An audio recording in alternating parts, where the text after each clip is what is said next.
Hey guys, welcome back to Navi classes once again. Hope so कि आपको पिछली वाली जो वीडियो थी सिटी 5 की वो पसंद आई थी। अगर आपने अभी तक नहीं देखी है तो ज़रूर देखिएगा क्योंकि वो भी बहुत इम्पॉर्टेंट है। और उसमें हमने आपको बताया था कि शॉर्ट नोट्स किस किस टॉपिक पर आ सकते हैं।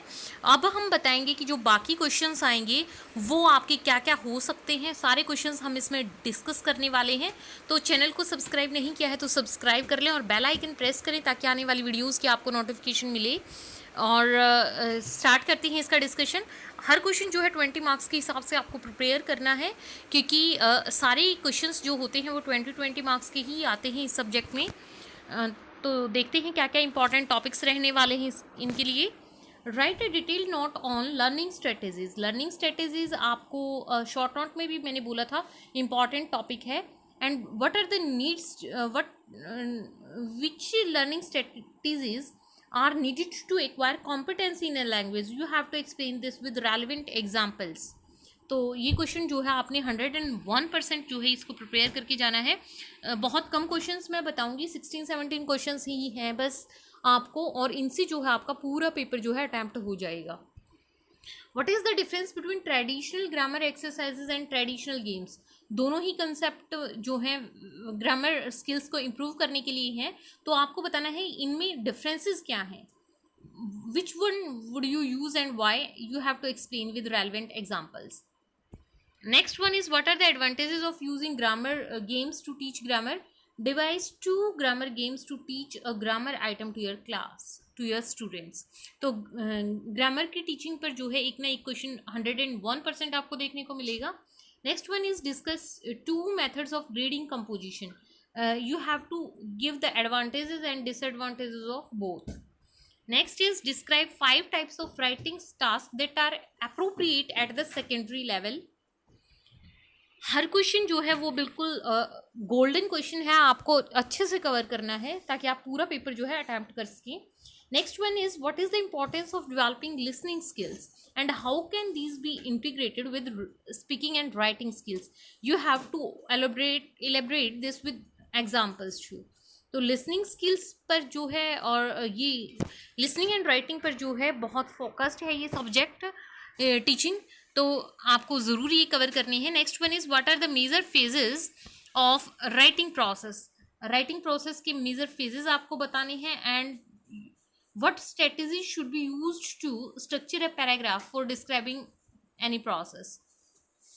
Next one is you have to differentiate between predict and process approaches to teach writing and you have to mention the features of process approach का ही पूछा जाता है ज़्यादा बार and you can use examples wherever necessary to explain this.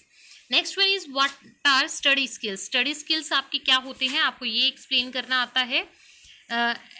You have to describe them and suggest why is it necessary for an English teacher to make students aware of those study skills. Explain and sometimes the examiner asks you to explain how study skills be developed in learners. तो आपको ये अच्छे से जो है जितनी चीज़ें इसमें बताई हैं सभी आपने प्रिपेयर करके जानी है। What is new about teaching grammar today and prepare 3 activities of your own. तो देखिए कई बार आपको कुछ मैं टॉपिक बताऊंगी लेसन प्लान के लिए और कुछ एक्टिविटीज़ जो है आपको प्रिपेयर करनी होती हैं। तो टीचिंग वाले जो सब्जेक्ट हैं वो फोकस्ड होते हैं ज़्यादातर इन्हीं चीज़ों पर, तो आप इनको भी अच्छे से प्रिपेयर करें, आप पूरा फॉर्मेट उसका अच्छे से देख के जाएं। Next one is discuss ways in which you would improve and increase the vocabulary of students of in your class. तो वोकैबुलरी पर जो है काफ़ी शॉर्ट नोट भी आते हैं और लॉन्ग आंसर भी आता है। Next is what is learner autonomy, how would you help the learner to be autonomous and different strategies that are required to make a learner autonomous. You have to explain this along with examples. तो learner autonomy पर भी हर जो topic है इस पर short note भी आपके आते हैं और इस पर जो है लॉन्ग आंसर भी आपको आता है। Next one is teacher education and development has become a movement with in ELT all over the world. Is there any need for such movement in the field of ALT in India? You have to provide reasons in support of your answer whether required or not required. Next one is what is extensive and intensive listening. आपको दोनों में differentiate करना है। कुछ features आपको लिखने हैं कि गुड लिसनिंग टास्क के क्या फीचर्स हो सकते हैं, and you have to give an example of one such task also.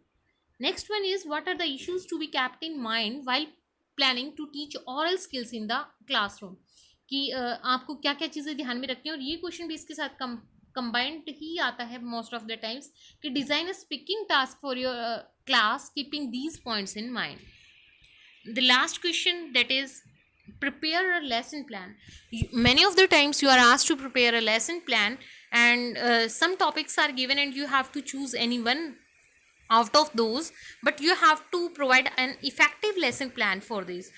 For example, pollution, television in present day life, festivals of India, writing a news report or an essay. तो आपको कोई भी topic दे दिया जाएगा, जो भी इनसे related भी टॉपिक्स आपके आते हैं, but most of the times these topics are asked. तो आपको लेसन प्लान का जो है फॉर्मेट अच्छे से प्रिपेयर करके जाना है। तो होप सो कि this video will be very very useful to you. You should like the video if you like our content, and share this with your friends too.